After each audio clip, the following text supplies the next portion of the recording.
Hi எல்லோரும் எப்படி இருக்கீங்க? நல்லா இருக்கீங்களா? இன்றைக்கி நைட்டு என்ன ஸ்பெஷல்னா சேமியா தான் பண்ண போகிறேன். ஏன்னா வீட்டில் பாப்பாலாம் இல்லாதால எனக்கு எங்கள் ஹஸ்பண்டுக்கு மட்டும்தான்.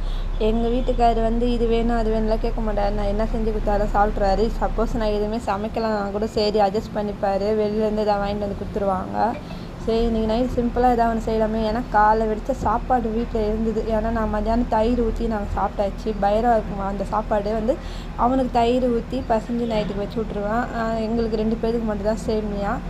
அதனால் இன்றைக்கி எனக்கு தெரிஞ்சு வீட்டில் சிம்பிளாக இருந்தது. வெங்காயம், தக்காளி, பச்சை மிளகா அது இருந்ததை வச்சு சிம்பிளாக பண்ணேன். இதில் வேறு எதாவது ஆட் பண்ணால் நல்லாயிருக்குன்னா எனக்கு கமெண்ட்டில் சொல்லுங்கள். அடுத்த தடவை நான் செய்கிறேன். ஏன்னா எனக்கு இப்படி தான் எங்கள் அம்மா செய்வாங்க. அதனால் நானும் இப்படி தான் செய்வேன். இது சிம்பிளாக வெங்காயம், தக்காளி, பச்சை மிளகா எல்லாம் போட்டு நல்லா வதக்கிட்டு தேவையான அளவுக்கு உப்பு போட்டு அந்த 1½ கிளாஸ் உருளைக்கிழங்கு எல்லாம் வேகிற அளவுக்கு 1½ கிளாஸ் தண்ணி ஊற்றி நல்லா கொதிச்சக்கப்புறம் சேமியா போட்டு நல்லா வேக வச்சு எடுத்துட்டா சேமியாவும் ரெடி ஆயிடுச்சு. சேமியாவுக்கு சைடிஷ் தொட்டுக்கு என்ன தெரியுமா? பூண்டு ஊறுகாய் தான். எப்போவுமே நான் சேமியாவில் பூண்டு ஊறுகாய் வச்சு சாப்பிடுவேன். எங்கள் அம்மா எங்கள் வீட்டில் சப்போஸ் தக்காளி தொக்கு வச்சோன்னா அந்த உப்புமா அந்த சேமியாவில் பசங்க சாப்பிட்டா செம்ம டேஸ்ட்டாக இருக்கும்.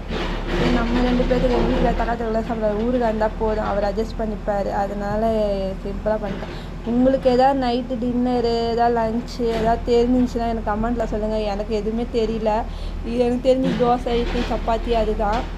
அதனால் இதுதான் மாற்றி நான் செஞ்சிட்ருக்கேன். உங்களுக்கே போர் அடிக்கும். நீங்கள் எதாவது ஒரு சொல்லுங்கள், நான் செய்கிறேன். இந்த வீடியோ உங்களுக்கு பிடிச்சிருந்துச்சுன்னா லைக் பண்ணுங்கள், ஷேர் பண்ணுங்கள், கமெண்ட் பண்ணுங்கள், மறக்காமல் சப்ஸ்கிரைப் பண்ணுங்கள்.